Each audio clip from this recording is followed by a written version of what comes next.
rebel-held Syria, recycling is rarely an environmental impulse, but rather a grim lifeline for needy residents looking for work, or items they otherwise could not afford. Braving the stench, insects, and risk of disease, 39-year-old Bilal hacks through the rubbish pile with a scythe and his bare hands to find something useful that he could sell or use. والله معاناته هون تعب ويعني الله يعزك ايش يضل اخذ معي الشغله يعني زباله وكذا وريحه بدنا نسوي بدنا نتحمل. Bilal was shot in the leg during the fighting and has had trouble finding employment. Hunched over to collect pieces of plastic or metal, he throws everything into a bag to sell to a nearby scrap facility. He and 2 of his 6 children earn a living, sifting through the refuse in Idlib province's village of Hezreh, earning equivalent to $7 to $10 a week each. صوبت بطلت احسن اشتغل، جيت لهون صرت اشتغل هالشغله، يعني ما ضل لي خارج شغل. قلناش ما اشتغلنا نعمة الله انا وولادي. ايه والحمد لله عم اشتغل في الزباله الله يعزيه. ايه وهيك اللي صار معنا الحمد لله على كل حال. In a large scrapyard next to agricultural fields, workers sort plastic junk loosely into piles according to color. They then cut it up and crush it into small pieces that are washed and melted into plastic pellets.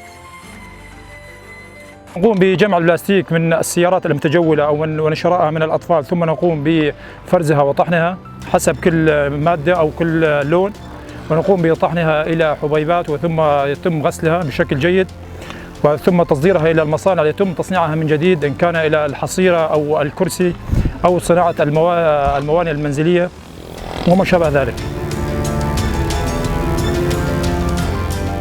Workers including Slayman openly accept the risk of exposure to poisonous gases and even diseases while working with insufficient protection in his garbage-filled work environment.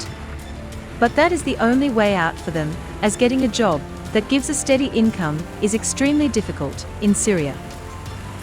طبعا نحن هون بنعاني من الروائح بسبب هذه، لأنه هي يتم جمعها من النفايات والحاويات في الشوارع. طبعا نعاني من يعني قد تسبب هذه ببعض الأمراض إن كان من الكوليرا أو غير الأسباب المعدية بسبب هذه الروائح وهذا الذباب المنتشر بهذا المركز كما تشاهد. However, factory owners feel that despite the risks involved, the plastic recycling industry is a means of employment for thousands in war-torn Syria. In northern Idlib province, workers at a factory making mats and rugs churn out brightly colored plastic thread, while large weaving machines click and clack. Large mats featuring geometric designs, some made with striking red or purple plastic thread emerge from the weaving machines and are stacked into piles, helping some 30 workers earn a living for their families. النفايات عم يستفيد منها يعني طبقة كثيرة من المجتمع، مثلا العمال بتلمها، بعد ما تلمها مثلا بتجي على المطحنة، في عمال بالمطحنة بيطحنوا وترجع على السحب، كمان نفس العملية يعني بنرجع احنا مثلا معمل حصر، كمان في عندنا كل 3 ماكينات عامل، عندنا مثلا 30 عامل في المعمل، كلها عيال عم تستفيد يعني من وراء النفايات. The final product, which is environmentally friendly, costs between $5 and $15 equivalent, while traditional Persian-style rugs are around $100.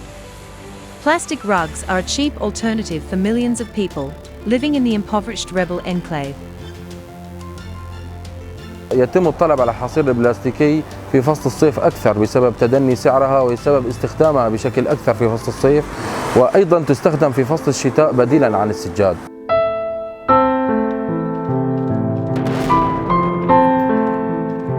Syria's conflict has killed more than 500,000 people, and around half of the country's pre-war population has been forced from their homes since fighting broke out in 2011. More than 4 million people, most of them dependent on aid, live in areas controlled by jihadists and Turkish-backed groups in Syria's north and northwest. When will the suffering and poverty brought down by war end?